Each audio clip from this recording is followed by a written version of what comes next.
partecipanti a questa tavola rotonda, che sono Luca Cresentini, segretario confederale della CES,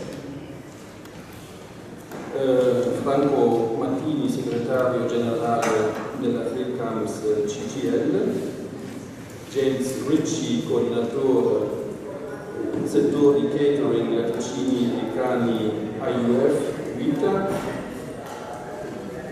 Ayub Almendar, che è il presidente, no scusate, perché qui c'è Dennis che sostituisce Ayub, c'è Dennis che è già intervenuto ieri e che comunque rappresenta il sindacato, il gruppo COP-IS. Poi abbiamo Paf Akhtar di Uniglobal Union, Europa, direttore Marketing Managers, e Fernando Medina, responsabile politiche internazionali, FECOT, Commissione Sobreras. Allora, questa tavola rotonda rispetto al programma precedente dovrebbe adesso fare ancora un passo in avanti per quanto riguarda le strategie sindacali a livello transnazionale, e quindi sottolineo la parola transnazionale perché non parliamo più solo del livello europeo ma del livello anche globale. Sì, finora ci siamo limitati al contesto europeo. Limitamos a un contexto europeo y sobre todo al papel de los CES europeos y las federaciones europeas. Y ahora queremos tocar otra dimensión, o sea, queremos implicar a los actores globales, los Global Union Federations. Ahora damos también un paso adelante por lo que se refiere a estrategias sindicales. Hasta ahora nos centramos en el papel de los CES europeos, que tienen un papel de información y consulta, como establece la directiva europea. Ahora damos un paso hacia el papel de la contratación transnacional, a escala transnacional, porque uno de los principales límites que a menudo se subraya y se destaca en las actividades de los CES europeos es precisamente que formalmente no tienen derecho de contratación.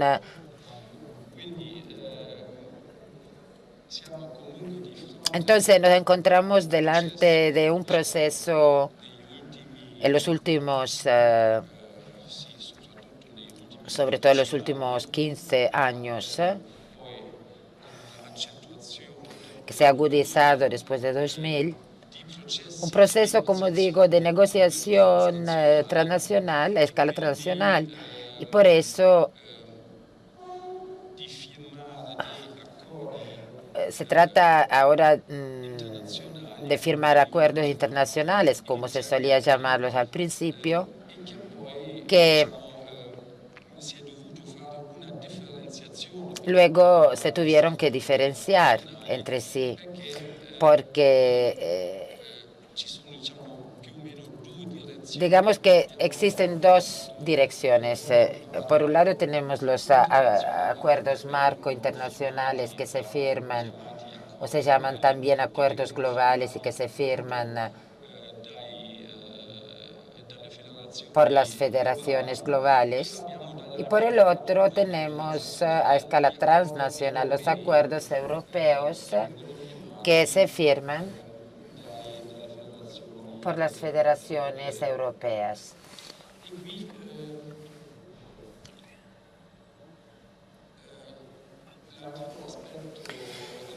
Otro aspecto interesante en este punto es que también la Comisión Europea en los últimos años ha dedicado su atención a este fenómeno. Y hoy existe un seguimiento de esta actividad de negociación transnacional. Existe un banco de datos manejado por la Comisión Europea en que Bueno, ahora no sé precisamente el número, pero creo que son 230 acuerdos aproximadamente, acuerdos transnacionales, que fueron insertados en el banco de datos.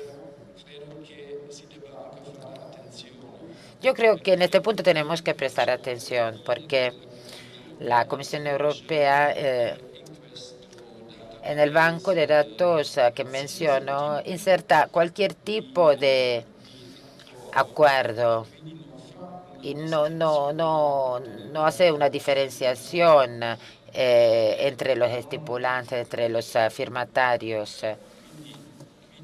Aquí están acuerdos o declaraciones conjuntas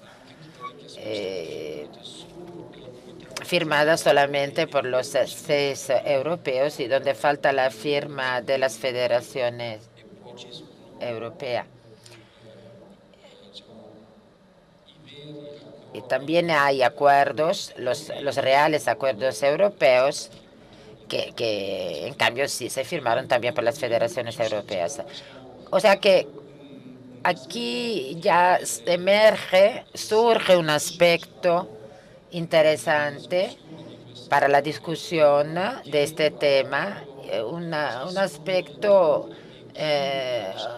un factor, ¿no?, que versa sobre esta pregunta: ¿quiénes son los actores y quién tiene el derecho de firmar los acuerdos transnacionales?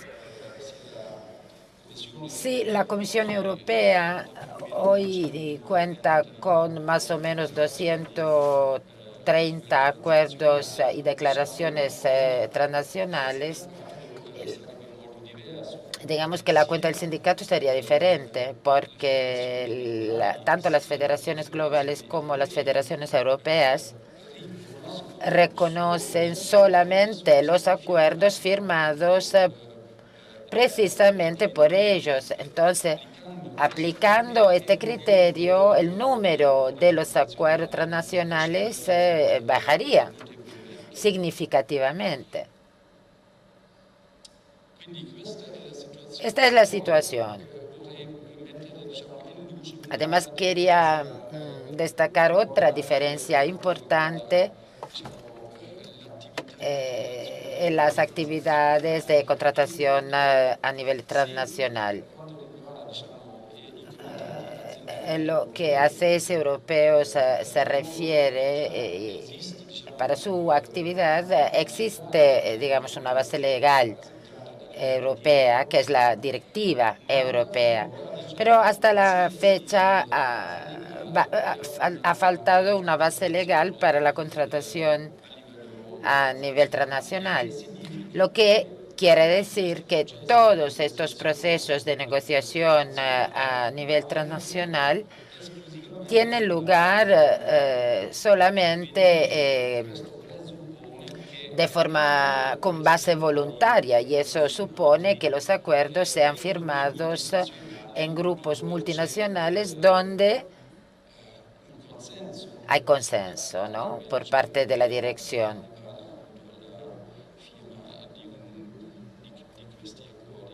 Cuando la dirección está de acuerdo. Entonces, digamos que la situación, el punto de partida es diferente, muy diferente. Aquí estamos hablando de un ámbito, de un contexto que necesita convergencia de los agentes sociales para poder llegar al resultado de los acuerdos transnacionales. Entonces, yo empezaría ahora con mi primera pregunta. Me gustaría hacer 2 rondas de 5 minutos. La primera pregunta se refiere precisamente al papel de los actores. Ya mencioné, ya comenté que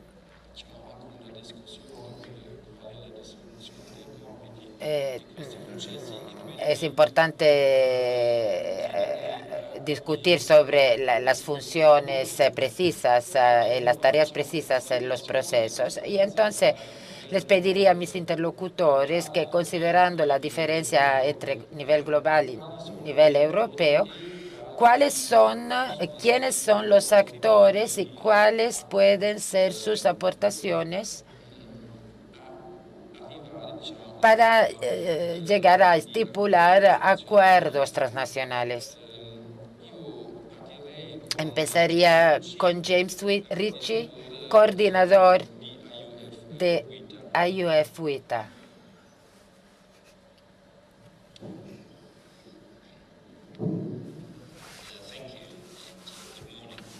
Gracias y buen día.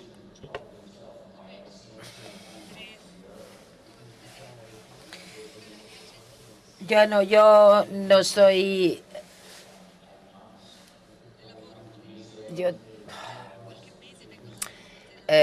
voy de Nueva Zelanda.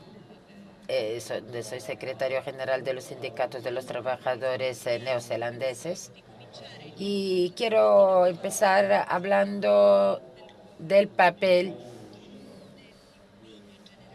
y del compromiso en general de los sindicalistas con los empresarios, con las empresas, en su dimensión local, nacional, y quiero también aclarar cuál es mi papel.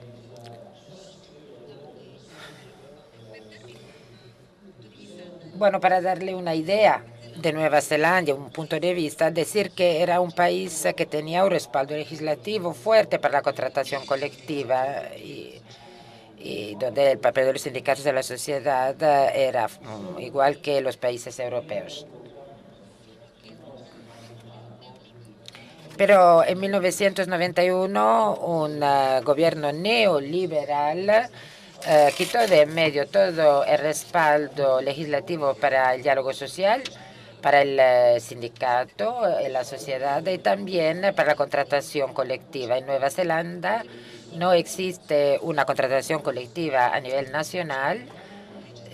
Hay una legislación un poco mejor que la de 1991, pero realmente no hay casi ningún respaldo institucional a los sindicatos. En Nueva Zelanda, digamos que estamos en una situación parecida a la de Estados Unidos. En 10 años, la densidad de los sindicatos disminuyó de un 50% de la fuerza laboral a menos de 25% de la fuerza laboral y ha llegado a un 23% de la fuerza laboral. Sin un respaldo institucional y sin un respaldo legislativo, sin un papel activo del Parlamento Europeo y de la Comisión Europea y sin el respaldo institucional de todos los países miembros de la Unión, es muy importante centrarse en el compromiso que hay que realizar para con los trabajadores. Los CES son importantes para el diálogo social, ¿no? Son un instrumento importante para trabajar en este sentido. Y Europa tiene una gran suerte en tener esta ayuda legislativa. Sin embargo, en este momento, a raíz de la crisis, de la austeridad, lo que nosotros discutimos con los empresarios es realmente un tema fundamental, el que Europa se encuentre en un proceso de diálogo social entre empresas y trabajadores. No es suficiente para convencer a los millones de desempleados que tenemos ahora en Europa que saldremos del paso en tiempos rápidos. La Unión Europea actuará estas decisiones como estrategia de la contratación colectiva. Ese es el marco en el que estamos intentando involucrar nuestras negociaciones colectivas de manera que los trabajadores puedan organizarse para actuar en esa negociación de manera que se puedan también prever las condiciones y tener el espacio para millares de personas que no tienen un trabajo justo o no tienen por nada un trabajo de ser parte del tejido social del mundo entero. Así, compromiso en la cooperación transnacional debe ser parte de un marco estratégico, debe ser parte de ese marco que se centra en las que son los estándares de vida y en los que son los sueldos de los trabajadores. Y el compromiso con los trabajadores es algo terriblemente importante y no es importante solo con cuando son miembros, porque claro, si son miembros pueden reivindicar unas cosas, pueden averiguar las condiciones en los equipos de trabajo, si respetan los estándares de vida de Europa y también de todos los trabajadores en el mundo, sino también con todas las personas, no solo con los miembros. Muchas gracias. James Gracias, James. Ahora la palabra a Pablo Atta de Uniglobal Union, por favor. Buenos días.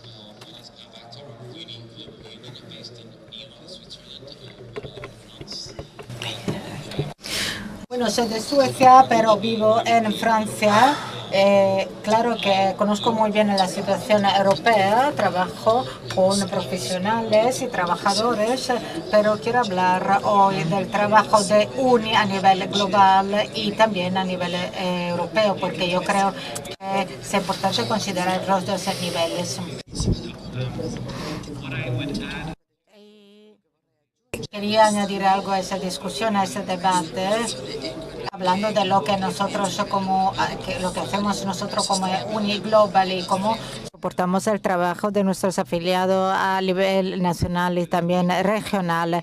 Primero quiero decir que en UNI tenemos una organización que se llama Breaking Through, en la que identificamos de manera muy clara el hecho de que debemos crear empoderamiento a los trabajadores, porque eso es determinante para que puedan negociar con los empleadores. Y claro, si no lo hacemos, vamos a tener problemas con trabajos siempre más temporales, precarios, sobre todo en temporadas de crisis como la que estamos viviendo. Y entre el 1998 y el 2010, en muchos países la cobertura efectiva de la negociación colectiva se ha reducido. 17 dentro de 20 países hemos tenido una disminución de la negociación, de los acuerdos de negociación colectiva, y por eso nosotros estamos intentando entender lo que ha pasado y encontrar una solución.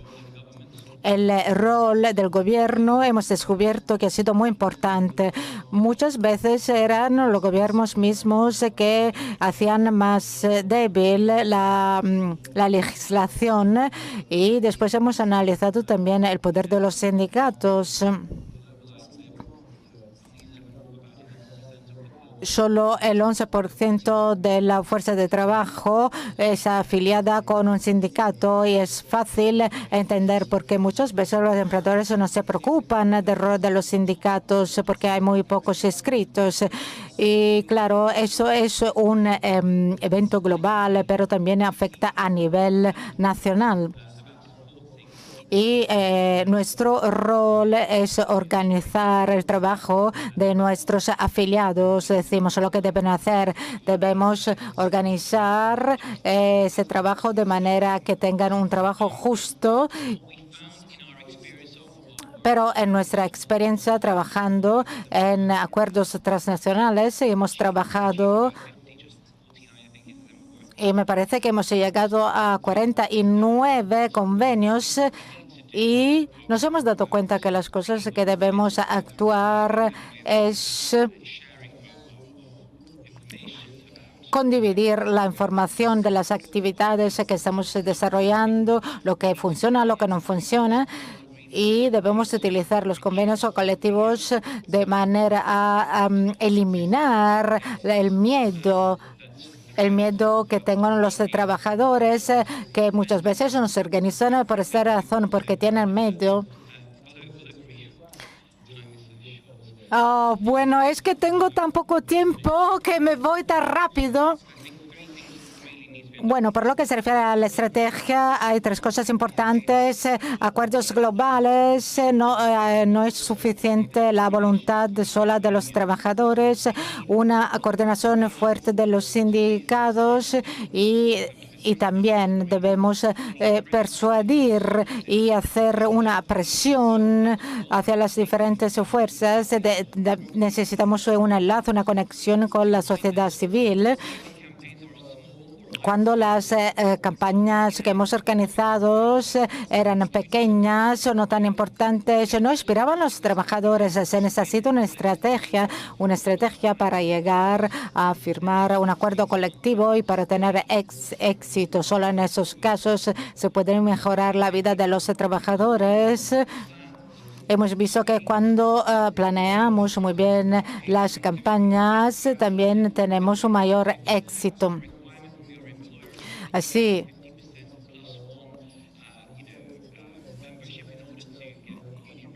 bueno, sí, en estos casos sí tenemos un organizador que puede ayudar para que se llegue a un 50% más uno. Si no alcanzamos ese nivel, es claro que la campaña no va a funcionar.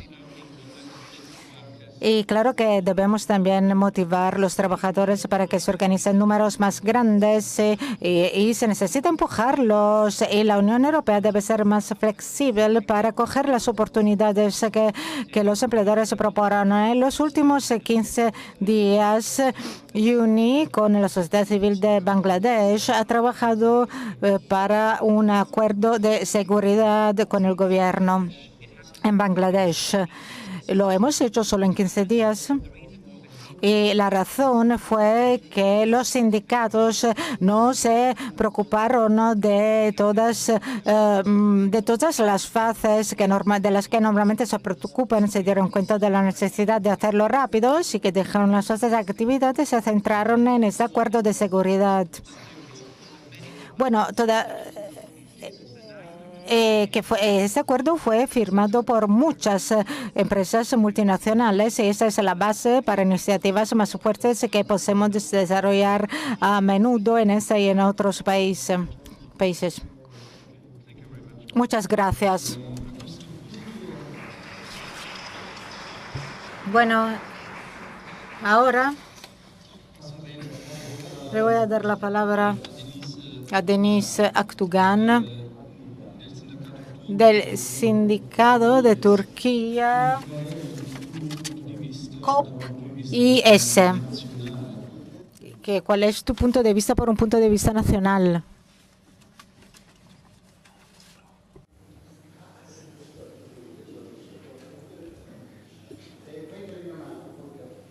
Allora, nel frattempo chiederei quindi Mientras tanto pasaré al nivel europeo, en que en el tema de las relaciones industriales ya tenemos un contexto más vertebrado. Entonces, pediría cuál es, Luca, tu consideración sobre los actores del proceso de contratación a nivel europeo.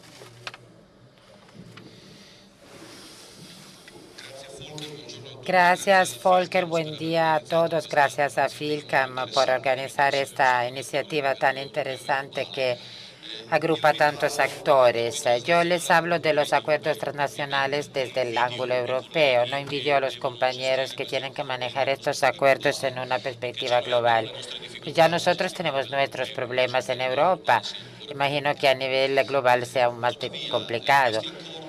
Sin embargo, estos acuerdos son el único instrumento que tenemos a disposición como movimiento sindical para intentar abordar el problema de la globalización y para intentar evitar determinadas iniciativas de las multinacionales que muchas veces apuntan a bajar el nivel de las condiciones de trabajo de los trabajadores en las empresas y sobre todo en los mercados laborales globales.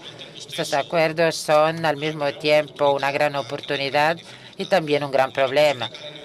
El movimiento sindical en Europa llegó tarde a ocuparse de estos acuerdos de forma adecuada, porque como saben y como ya se ha dicho en la primera parte de la discusión de esta mañana, el único elemento auténtico de discusión que debatimos fue la presencia de los CES, o sea, de los consejos, de los comités de empresas europeos, de las multinacionales. No había acuerdos reales. En los últimos años se empezaron a desarrollar acuerdos concretos, pero al desarrollar estos acuerdos, los sindicatos encontraron dos dificultades fundamentales. La primera, que respecto de los procedimientos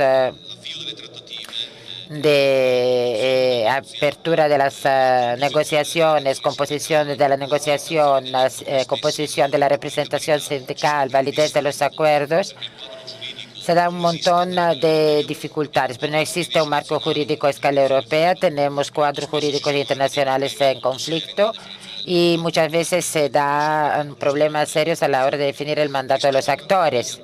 Respecto al mandato de los actores, este conflicto existe en Europa entre organizaciones sindicales y los CES.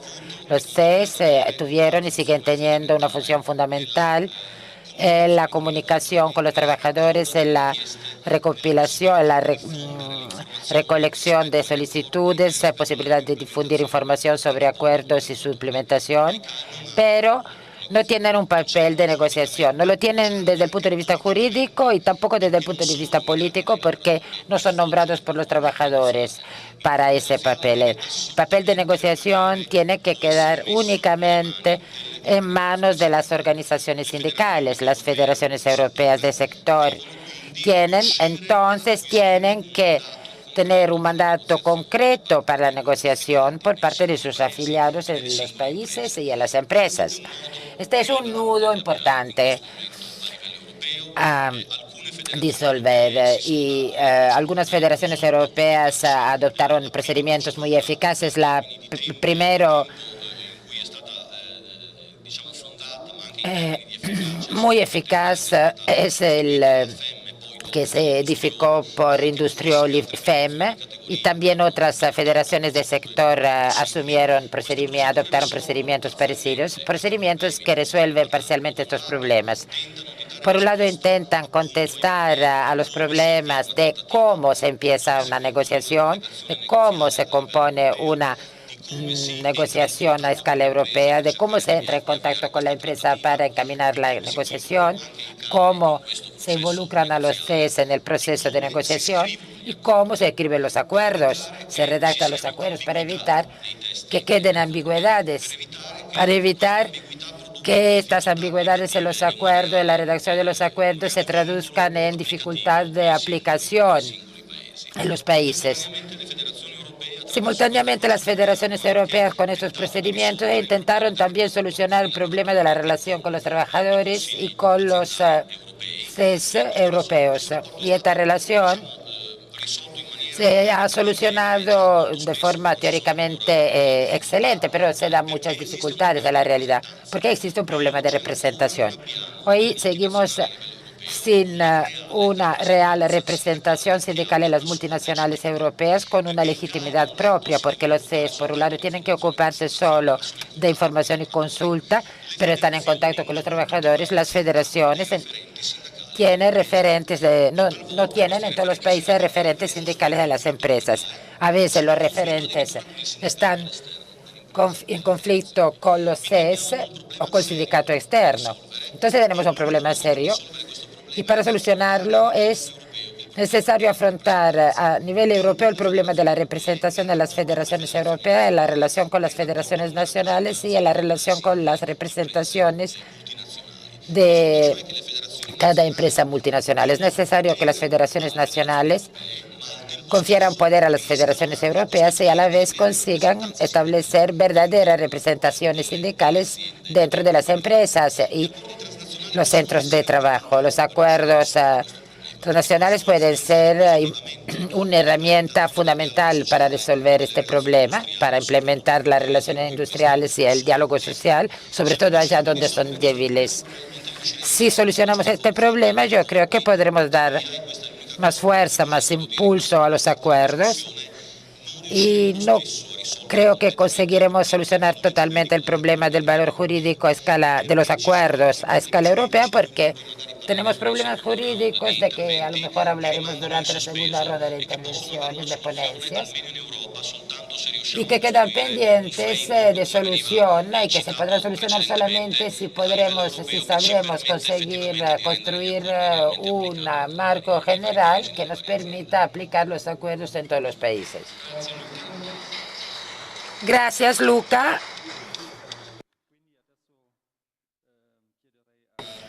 Ahora le daría la palabra a Denise para su exposición.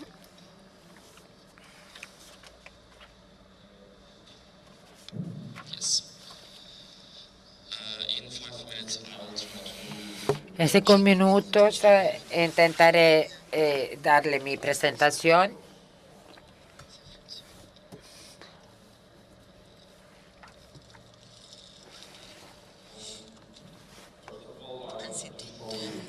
Primeramente quiero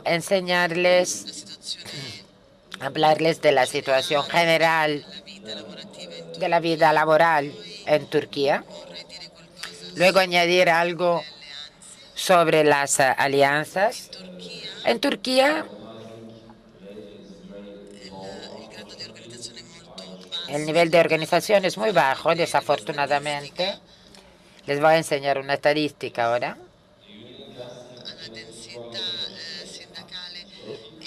La densidad sindical y la cobertura,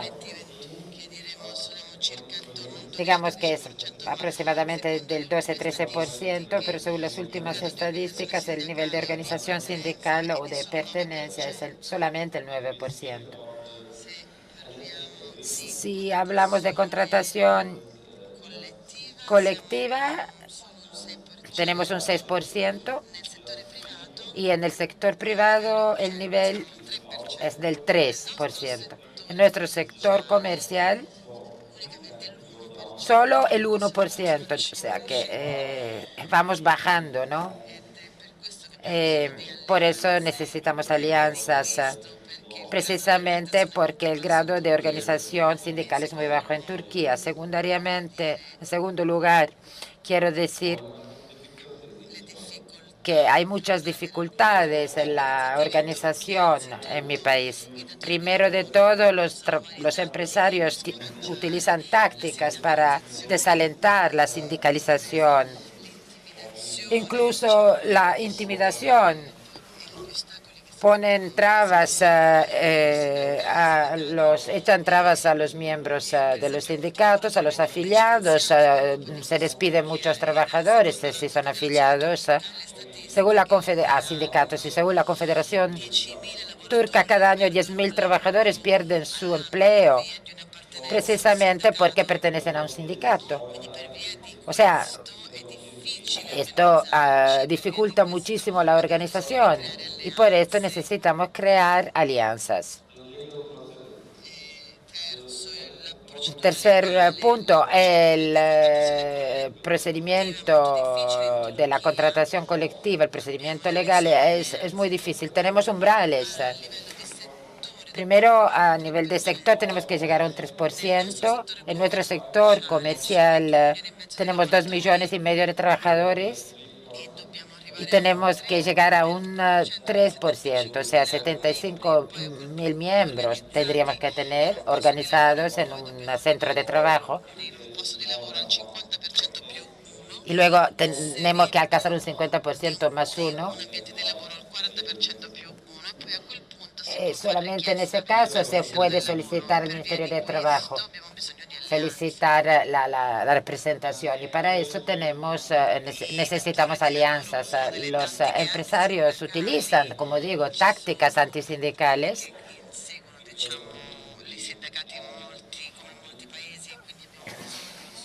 Necesitamos por esto alianzas, ¿no? Porque no podemos ponernos en contacto con los trabajadores en los centros de trabajo y necesitamos instrumentos para llegar a ellos. En algunas multinacionales, por ejemplo, recientemente los sindicatos empezaron a utilizar los acuerdos globales para organizarse. Ahora, por ejemplo, Uniglobal está intentando realizar un acuerdo global con IKEA.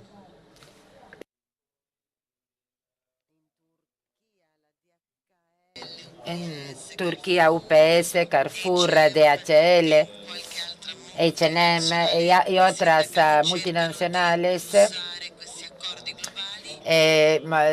digamos que tienen que ver con estos acuerdos globales. O sea que los sindicatos están trabajando para que estas empresas suscriban estos acuerdos globales para que se respeten prácticamente los derechos de los trabajadores. Thank you, Denise. Muchas gracias, Denise. Y ahora damos la palabra a Franco Martini de Filcam CGIL. En estos muy pocos minutos me gustaría decir esas cosas y después voy a añadir algo en la segunda parte. Unas experiencias pequeñas las hemos hecho. IKEA, HP, Sodexo son empresas en las que hemos intentado llevar los efectos de una colaboración transnacional para que se pueda hacer algo en relación a la situación laboral. Pero debemos ser claros, debemos decir la verdad, como dijo Bruno antes. Nosotros a los gigantes multinacionales no le hacemos nada. Giuliana Messina en la mesa redonda de antes habló de rapidez. Nuestro ritmo, nuestra rapidez para llevar a cabo las cosas está muy, muy lejos de lo que es la rapidez con la que las multinacionales se están encarando a los retos contemporáneos. Otro aspecto. Cuando nos damos cuenta de esta limitación, eso no quiere decir que las cosas se quedan así, porque hay un empeoramiento. Estamos en una situación de recesión total en Europa. El contexto es un contexto desfavorable. Una de las expresiones de esta crisis es el cerrarse en las lógicas nacionales. Así que mientras estamos aquí hablando de cómo podemos ser más transnacionales, las crisis nos dobla en una visión que es más y más nacional. Otro efecto que lleva a cabo esta crisis en Italia, pero creo también en el resto de Europa, es siempre más difícil llevar a unos acuerdos y sobre todo es difícil que se respeten, porque no es bastante solo con firmar los convenios, sino que hay que respetarlos. Así que nosotros nos encontramos en este tipo de situación. Os daré un ejemplo. Es como una persona que debe saltar y tiene tres posibilidades. La primera es 2 metros. El primer tentativo no tengo éxito. La segunda vez, tampoco. En la tercera vez, muchos de esos atletas la ponen a 2,15 metros, por ejemplo. ¿Qué quiere decir? Que deberíamos hacer más de lo que hemos hecho hasta ahora en la última posibilidad que tenemos. Y aquí llego a la última conclusión, diciéndolo de forma muy clara. El actor número uno es el sindicato. Debemos cambiar nuestro orden del día, de la agenda de las centrales sindicales internacionales, porque esta agenda de las centrales sindicales internacionales, que sea la Federación Europea, que sea la Federación Internacional, no respecta, no está, decimos, al mismo nivel de lo que está pasando en el exterior. Decimos, no podemos solo ser unos fans, sino debemos hacer algo de concreto. Debemos salir de esta lógica de personas a quien le gusta la política internacional. ¿Qué idea de negociación global se está debatiendo al interior del sindicato? ¿Qué proyecto de representación, de sección de titularidad? Porque las leyes, ¿quién hace las leyes? Las leyes las hace el Parlamento, las instituciones, pero hay también las leyes que son creadas por el mercado, y hoy en día la mayoría de las leyes están producidas por el mercado y no por los organismos democráticos. Y en eso yo veo la necesidad de ser más protagonistas en la relación de los sindicatos con las instituciones políticas europeas, y no solo europea, porque esta es la limitación fundamental. En el caso de Europa, la crisis de Europa no acompaña los gobiernos europeos, no empuja a los gobiernos europeos a poner en discusión la política de la austeridad europea, y que estamos negociando nosotros con la política. Y eso es el punto central. Y aquí termino. Gracias, Franco. Y terminamos con Fernando.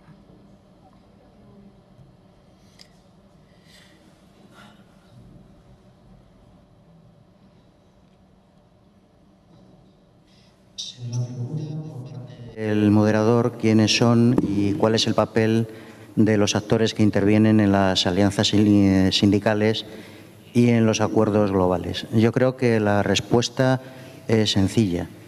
El actor, el protagonista, sea a nivel europeo o sea a nivel internacional, no pueden ser otros que las federaciones sindicales internacionales de estos ámbitos. Es decir, no se puede construir una alianza sindical sin intervención del instrumento organizativo correspondiente, que es la propia federación sindical.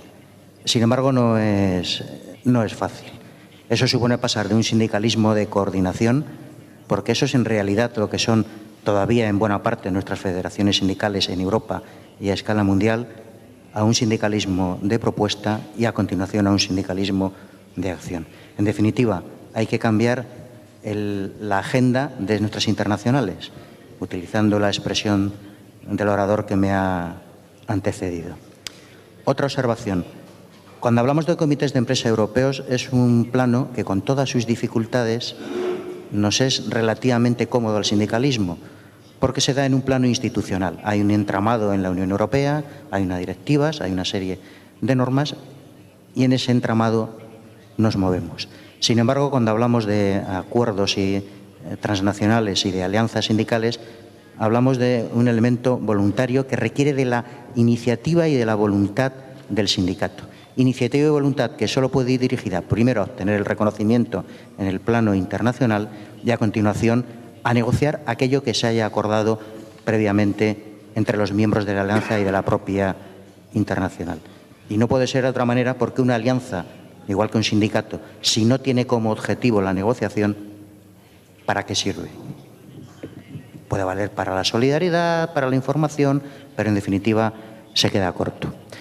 Dos observaciones finales. Esto no es fácil. He hablado antes de que hay que construir un verdadero discurso transnacional. Y el discurso transnacional no es la suma de los discursos nacionales. De la misma manera que a nivel nacional el sindicato integra intereses diferentes, el discurso transnacional tiene que integrar también intereses diferentes, intereses de los diferentes países. No es fácil, pero ese es el reto. En definitiva, a la hora de construir estas alianzas, a la hora de, a continuación, pasar a discutir los acuerdos transnacionales con las empresas, necesitamos toda una serie de instrumentos, de herramientas, no necesariamente en este orden, pero necesitamos objetivos claros. Queremos negociar un acuerdo marco internacional, queremos utilizar las políticas de responsabilidad social. ¿Qué queremos hacer? Tenemos que construir luego el programa para desarrollar esos objetivos. Tenemos que formar a los miembros de esa alianza, tanto de la organización internacional como de las afiliadas nacionales. Una formación transversal. Tenemos que integrar a nivel nacional ese discurso transnacional que yo he mencionado anteriormente. Es decir, no puede ser que los aspectos internacionales sean algo a nivel interno, sean algo diferente o, en el mejor de los casos, complementarios de nuestra actuación sindical. Tiene que ser algo integral al mismo. Con todos estos instrumentos, con todas estas actuaciones, podremos salir adelante. Bien, de momento creo que es suficiente.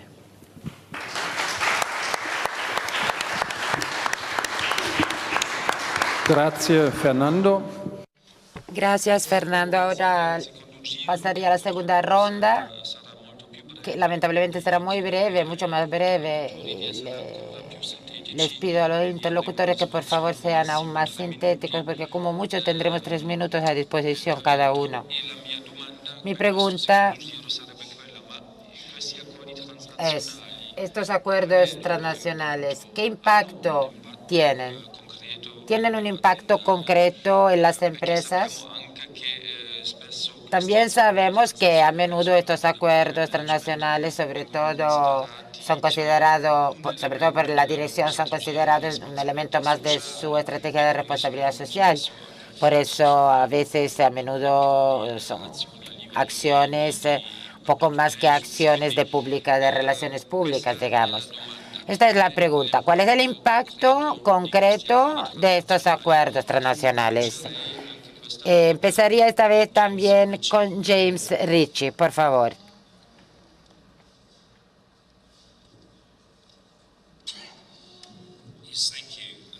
Gracias. Yo creo que muy sencillamente los acuerdos con las multinacionales tendrían que promover y proteger los derechos de los trabajadores en cualquier lugar opere la empresa y atraer más afiliados a los sindicatos. Eso se entiende fácilmente, ¿no? Para muchas empresas, tener un acuerdo internacional o una relación con una federación global significa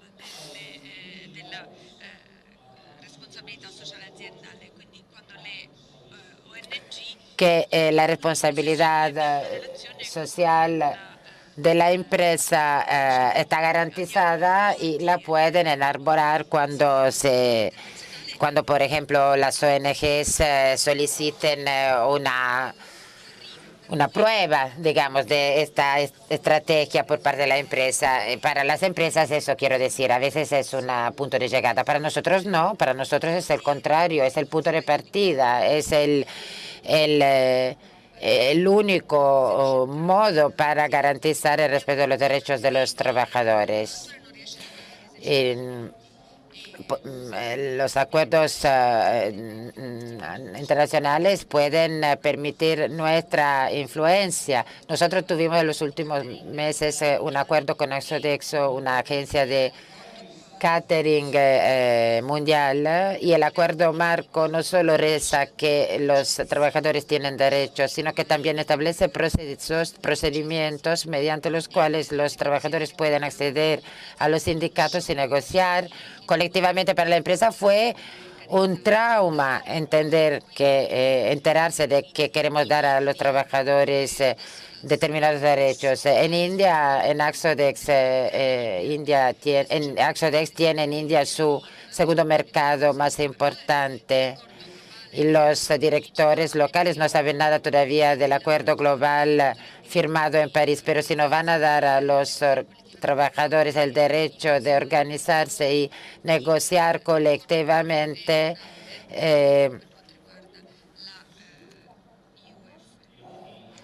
la empresa tendrá problemas importantes.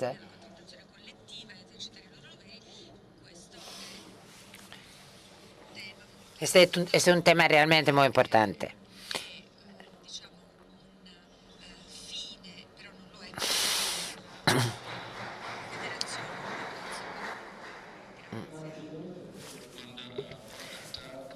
Pregunta cuál es el impacto concreto. La repito, yo creo que el impacto de estos acuerdos puede ser fundamental. Porque cuando firmamos estos acuerdos a escala global, el objetivo primario del acuerdo es crear un espacio seguro para que los sindicatos empiecen a organizar a los trabajadores. Este es el factor prioritario. Crear el resultado prioritario, crear un espacio en que los trabajadores puedan organizarse en sindicatos sin temor a ser perseguidos.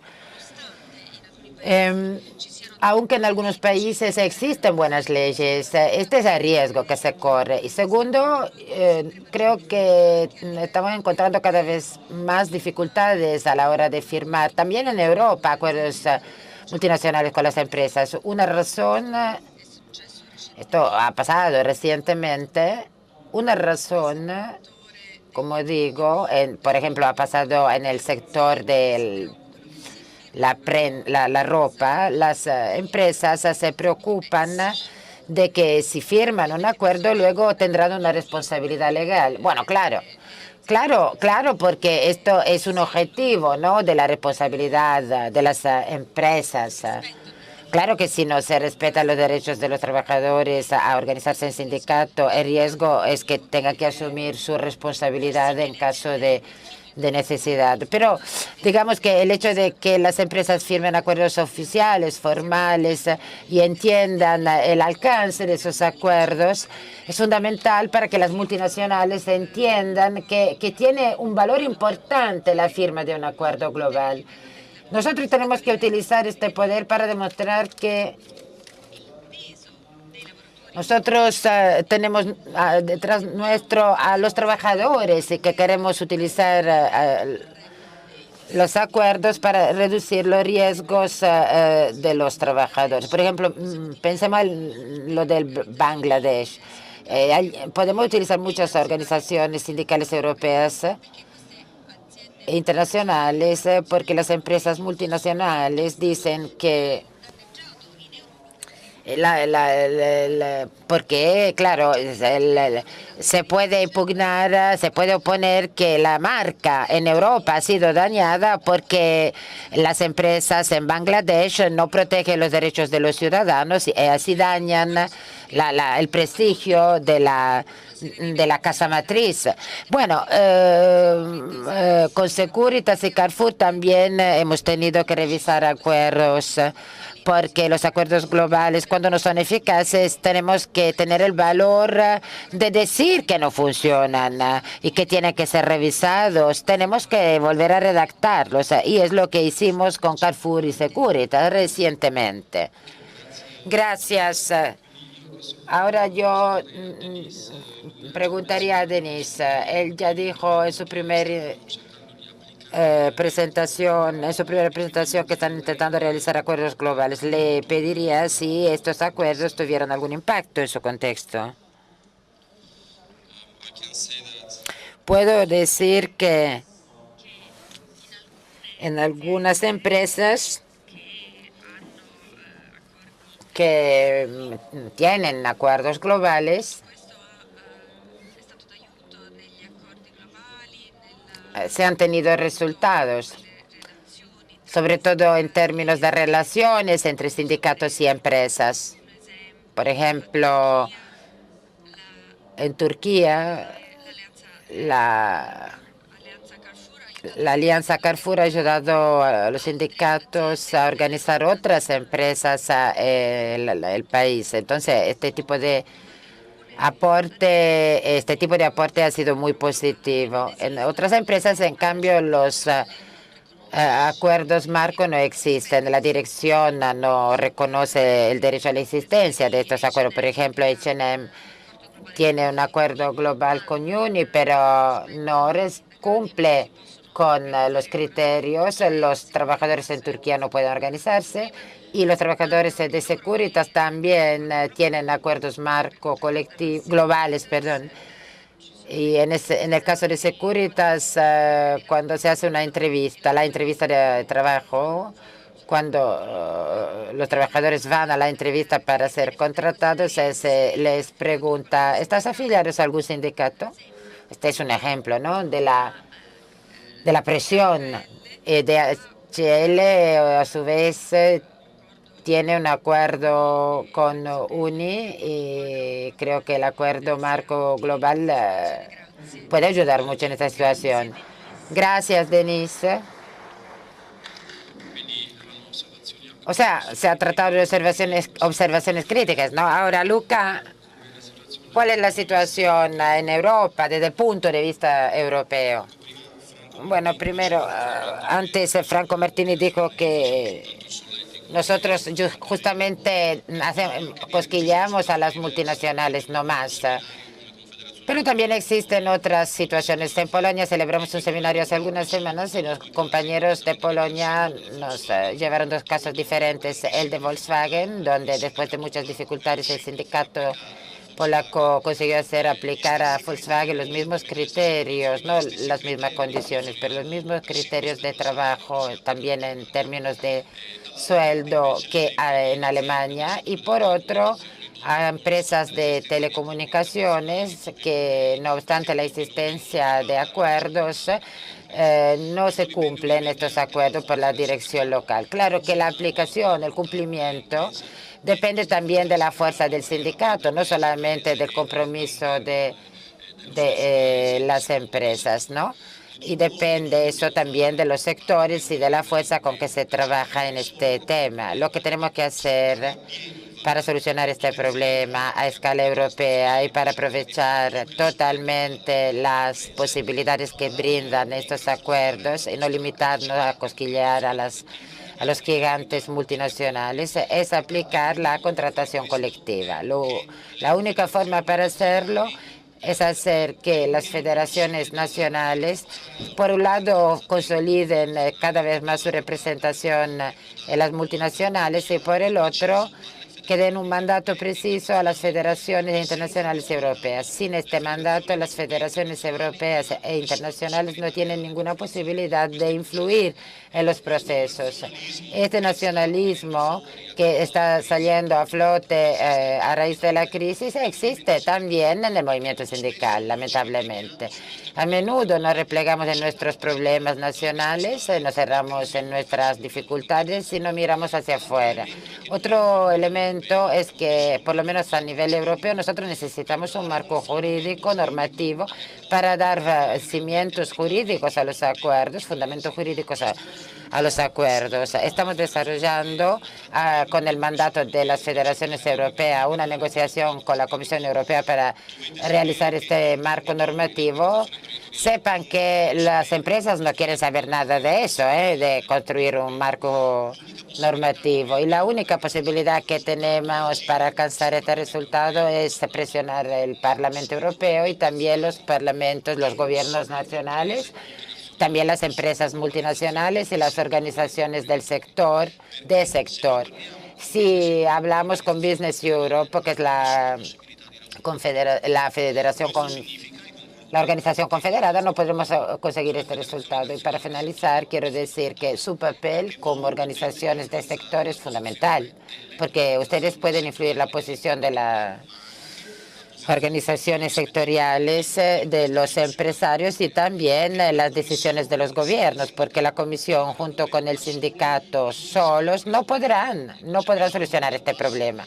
Es necesaria una intervención desde abajo, que de los países, de los sindicatos nacionales, de las empresas, se dé impulso a estas políticas para alcanzar un cambio real en este sector.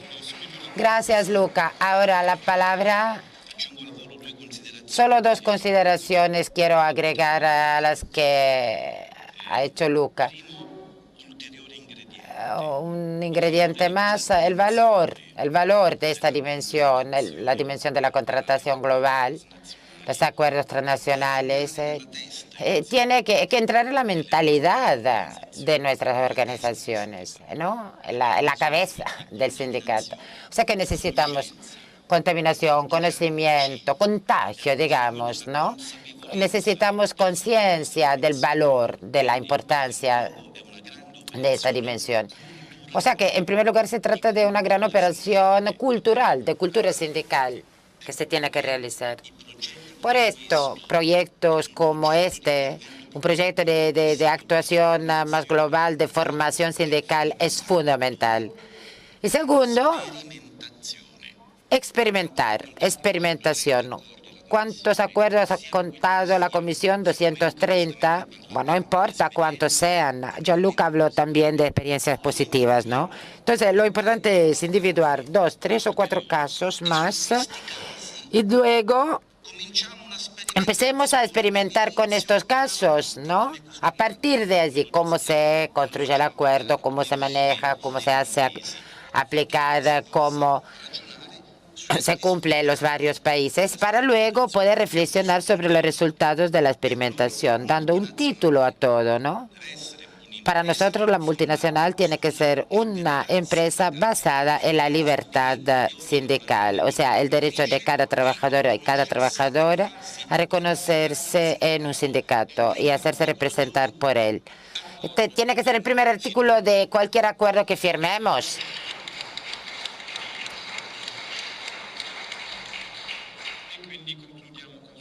Fernando, si quieres dar tu observación. Gracias. Se nos pregunta por el valor y el impacto de estos acuerdos. Su valor potencial, evidentemente, es muy grande. Su impacto, muy limitado, por lo menos hasta el momento. Y yo creo por una razón fundamental.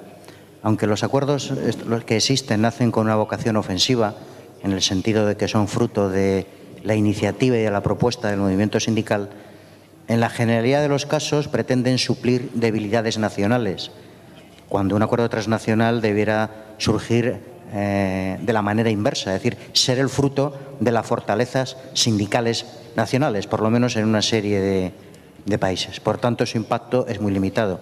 Sin embargo, hay que reconocer que en unas situaciones muy concretas, en las que hay unos objetivos muy claros, en la que se aplican los medios necesarios, a veces, ¿por qué no?, donde influyen circunstancias muy determinadas, como ya es el mencionado caso del acuerdo sobre las fábricas de Bangladesh, sí dan buenos resultados. Y ahí se han expuesto algunos ejemplos positivos. Sodexo y su aplicación en Argelia, o el nacimiento del sindicato de Carrefour en Colombia, tras un trabajo intensísimo de Unicomercio, sobre todo en su regional de América Latina. Por cierto, este acuerdo de Carrefour tiene su reverso en España, donde su utilidad ha sido más bien escasa. Pero, en definitiva, dadas determinadas condiciones, efectivamente sirve. Termino diciendo que yo antes he mencionado toda una serie de instrumentos, de medios, para alcanzar estas alianzas y desarrollar estos acuerdos. Si se desarrollan de una manera proactiva, pueden dar resultado. Si los abordamos de una manera mecánica y meramente burocrática, no solamente en el seno de las internacionales, sino en el seno de las propias organizaciones nacionales, ciertamente su impacto seguirá siendo limitado.